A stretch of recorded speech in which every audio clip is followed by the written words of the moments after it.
โรงเรียนแห่งต่างๆทั่วเมืองเซโปนสำเร็จการสอบเสียงเลื่อนขั้นชั้นต่างๆตามการให้สัมภาษณ์ของท่านคำเพชรสัญญเทพกรรมการพรรคเมืองหัวหน้าองค์การศึกษาธิการและกีฬาเมืองเซโปนแขวงสวรรณเขตรายงานต่อผู้สื่อข่าวว่าในคำวันที่19 เดือนพฤษภาคม 2017 นี้ว่าทั่วเมืองเซโปนมีโรงเรียนประถมสมบูรณ์108แห่งมีนักเรียนต้นปีชั้นป .1 ถึงป .5 จำนวน 8,465 คนหญิง 3,739 คนมีนักศึกษาท้ายปี 8,312 คนหญิง 3,650 คนมัธยมตอนต้น5แห่งมัธยมสมบูรณ์4แห่งนักเรียนชั้นม .1 ถึงม .7 จำนวน 2,991 คนหญิง 1,338 คนมีนักสอบเสียงท้ายปี 2,894 คนหญิง 1,305 คนโดยปฏิบัติตามแผนการพัฒนาการศึกษาและประเมินคืนความรับรู้และเข้าใจของนักเรียนที่ครูอาจารย์ส่งความรู้ให้ตลอดระยะ1 ปีผ่านมาปัจจุบันโรงเรียนแห่งต่างๆทั่วเมืองเซโปนแม่นสอบเสียงเลื่อนชั้นป .1 ถึงป .4 ม .1 ถึงม .3 ม .5 ถึงม .6 ในระหว่างวันที่15 ถึง19 พฤษภาคมกำหนดหาวันสำเร็จแล้ว100%ส่วนชั้นป .5 มีนักเรียนทั้งหมด936คนหญิง428คนแม่นจะสอบเสียงในระหว่างวันที่24 ถึง25 พฤษภาคมแบ่งออก12ศูนย์สอบเสียงประกอบมี4วิชาหลักคือวิชาหัดแต่งเขียนถ้วยคณิตศาสตร์และโลกอำตัวชั้นม .4 มีนักเรียนทั้งหมด406คนหญิง176คนแบ่งเป็นศูนย์เดียวสอบเสียง6วิชาหลักคือวิชาภาษาลาวคณิตศาสตร์วิทยาศาสตร์ธรรมศาสตร์วิทยาศาสตร์สังคมภาษาอังกฤษและศึกษาพลเมืองซึ่งจะสอบเสียงในระหว่างวันที่13 ถึงวันที่15 เดือนมิถุนายนชั้นม .7 มีนักเรียนทั้งหมด176คนหญิง80คนสอบเสียงอยู่ศูนย์มัธยมสมบูรณ์เซโปนในระหว่างวันที่20 ถึงวันที่21 พฤษภาคม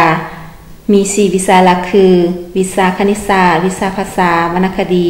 วิทยาศาสตร์ธรรมศาสตร์และศึกษาพลเมืองนอกนั้นการศึกษาในโรงเรียนยังได้จัด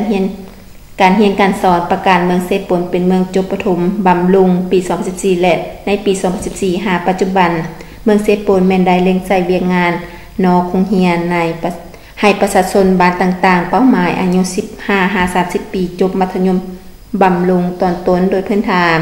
ซึ่งในปีนี้เมืองได้เล็งใส่4บ้านเป้าหมายจบมัธยมตอนต้นคือบ้านเมืองจันทร์เมืองแสนเซโปนเก่าและบ้านโพไซมีนักเรียนในเกณฑ์อายุเป้าหมาย273คนหญิง92คนผ่านมามีนักเรียนได้รับใบยั่งยืนสำเร็จการเรียนจบมัธยมบำรุงตอนต้น886คนหญิง187คนเท่า 49.49 ส่วนร้อยทั่วเมืองเป้าหมายอายุ15 ถึง 30 ปีมี 1,775 คนหญิง605คนคาดว่าในท้ายปี2018จะประกาศเมืองเซโปนจบมัธยมบำรุงตอนต้นอย่างเป็นทางการทางนี้ก็เพื่อเป็นการก่อสร้างบุคลากรและผู้สืบทอดให้มีความรู้ความสามารถเรียบร้างการกึกหนังสือโดยพื้นฐานเอาใจใส่ปกปักรักษาและสร้างสรรค์พัฒนาประเทศชาติให้เจริญศรีวิไลโดยปฏิบัติตามแผนพัฒนาการศึกษาในช่วง2016-17เนาะเมืองของเฮานับตั้งแต่ในจัดตั้งการเรียนการสอนเริ่มแต่วันที่1 เดือน 9มาปัจจุบันก็แม่นกำลังการเตรียมสอบเสียงเรียนชั้นประถมมัธยมต้นและมัธยมปลายซึ่งได้จัดขึ้นในระหว่างวันที่15 ถึงวันที่19สอบเสียงรายงานให้ของการศึกษาธิการและเงินสำเร็จอันนั้นเป็นเรื่องการสอบเสียงเรียนชั้นแต่ว่าสอบเสียงจบสั้นสำหรับชั้นประถมป .5 ก็แม่นโดยปฏิบัติตามข้อตกลงหรือว่าแจ้งการของหัวหน้าแผนกศึกษาธิการกีฬาแขวงของเฮาก็จะได้จัดตั้งการสอบเสียงในระหว่างวันที่24 ถึง25 เดือน 5 2017เนาะโดยรวมก็แม่นการปฏิบัติหลักสูตรโครงการของการศึกษาในทั่วประเทศเนาะแต่ว่าอยู่ในหันการสอบเสียงจบชั้นประถมมันพวกเขาได้จัดแบ่งออกเป็น12ศูนย์ในทั่วเมือง12ศูนย์ทั่วเมืองเนาะก็ จากเทียบใช้ปีกายก็แม่นเพิ่มขึ้น4สูงพอปีกายของเฮาเฮ็ด8สูงมาเป็น12สูงแต่สำหรับมัธยมต้น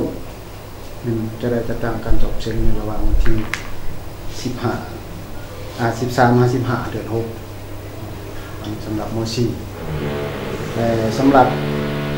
การสอบเชิงจบสั้นม.ปลายมันจะได้จัดตั้งสอบเชิง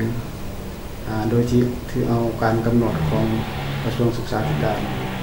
กีฬาได้วางออกเนาะในระหว่างวันที่20-21 เดือน 6 2017อันนั้นเป็นสำหรับการจัดตั้งการสอบเชิงสำหรับการสอบเชิงเรียนขั้นและจบสั้นในประถมมันเป็นพวกเฮา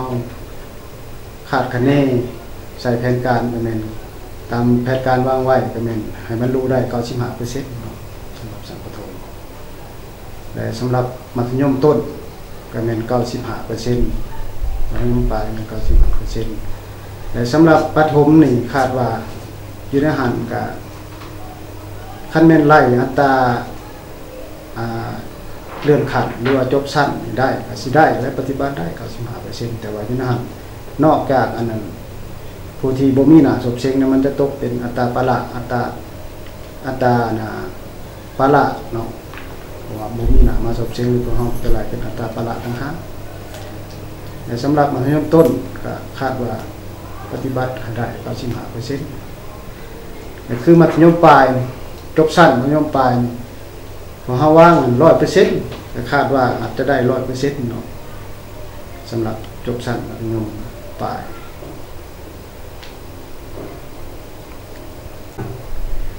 นอกจากการจัดตั้งการเรียนการสอนนั้นในสายสามัญศึกษาเนี่ยทางเมืองของเฮายังได้จัดตั้งการเรียนการสอนให้ประชาชนเนาะอยู่ในเกณฑ์อายุ15-30 ปีแต่เดี๋ยวนี้กำลังคุนเขียวเพราะว่าได้จัดตั้งการเรียนการสอนอยู่ในปีนี้มัน4จุดอยู่ใน4เขตคือเขตเมืองจันทน์เมืองแสนแล้วก็เขตเซโปนแล้วก็เขตมันจีเนาะถือว่ามีนักเรียนทั้งหมดทั้งนั้น273 คนหญิง94 คนอันนี้สำหรับการศึกษาเนาะโรงเรียนเนาะเป็นระบบมัธยมต้นบำรุงให้ประชาชนในทั่วเมืองเพราะว่าเวียกงานนี่ก็เป็นเวียกงานหนึ่งที่เร่งใช้พัฒนาการศึกษาให้จบมัธยมภาคบังคับแต่คาดว่าเมืองของพวกเฮาน่ะจะมีแผนประกาศจบมัธยมต้นบำรุงอยู่ในภาคปี 2018 ฉะนั้นพวกเฮาจึงได้คุ้นเขียวใส่เวียกงานดังกล่าวเป็นพิเศษอะไรอันนึงก็แม่นเพื่อปฏิบัติตามทิศทางของรัฐเนาะจังได้ซุ่มใส่เวียกงานดังกล่าวนี้เพราะว่าเมืองเฮาก็แม่นนึงที่ว่านอนอยู่ในเป้าหมายที่ว่าประกาศจบมัธยมต้นบำรุงอยู่ในท้าย2 ปี 2018